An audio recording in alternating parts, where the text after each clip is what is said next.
Salam hörmətli izləyicilər, növbəti dərsimizdə sizi xoş gördük. Bu dəfəki mövzumuz üç ölçülü qrafikadır. Müasir dünyada oyunlar, animasiyalar, filmlər və memarlıq layihələri kompüter qrafikası vasitəsilə hazırlanır. Bu sahələrdə xüsusilə üç ölçülü qrafika çox geniş istifadə olunur. Bugünkü dərsimizdə üç ölçülü qrafikanın nə olduğunu və harada istifadə edildiyini öyrənəcəyik.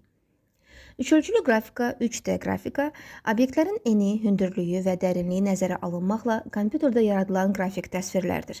3D qrafikada obyektlər daha real görünür, çünki onlar real həyatda olduğu kimi dərinliyə malik olurlar. Üçölçülü qrafikanın istifadə sahələri: kompüter oyunları, personajlar, maşınlar, binalar, oyunlardakı qəhrəmanlar və mühitlər 3D qrafika vasitəsilə daha real və maraqlı formada yaradılır. Animasiya və filmlərdə. Cizgi filmlərində və filmlərdə istifadə olunan qəhrəmanlar və səhnələr üç ölçülü qrafika ilə hazırlanır. Memarlıq və dizayn layihələri sahəsində tikiləcək binaların və interyerlərin əvvəlcədən necə görünəcəyini göstərmək üçün 3D modellərdən istifadə olunur. Təhsil və tibb modellərində. Dərslərdə və tibbdə mürəkkəb mövzuların daha asan başa düşülməsi üçün üç ölçülü modellər tətbiq edilir. Reklam və təqdimatlarda. Məhsulların daha cəlbedici və real təqdim olunması üçün 3D qrafikadan istifadə edilir. Üç ölçülü qrafika üçün istifadə olunan proqramlar: Blender, pulsuz və geniş istifadə olunur.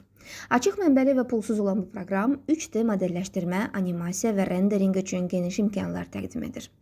SketchUp, sadə interfeysi sayəsində əsasən memarlıq və interyer dizayn sahəsində geniş istifadə olunur. Autodesk 3ds Max, peşəkar səviyyədə 3D modelləşdirmə və vizuallaşdırma üçün istifadə edilən güclü proqramdır. Maya, əsasən animasiya və film sənayesində mürəkkəb 3D səhnələrini və personajların yaradılmasında tətbiq olunur. Bu proqramlar vasitəsilə obyektlər yaradılır, onlara rəng verilir və hərəkət etdirilir. İndi isə mövzu ilə bağlı 3 test nümunəsinə baxaq.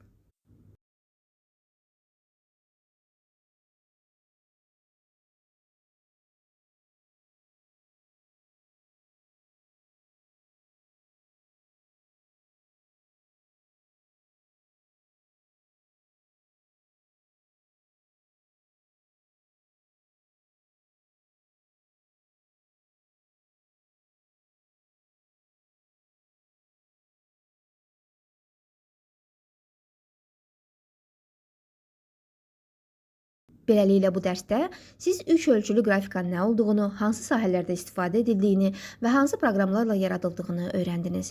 Üç ölçülü qrafika müasir texnologiyanın ən vacib istiqamətlərindən biridir.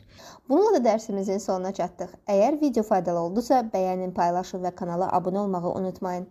Sağ olun və internetdə təhlükəsiz qalın.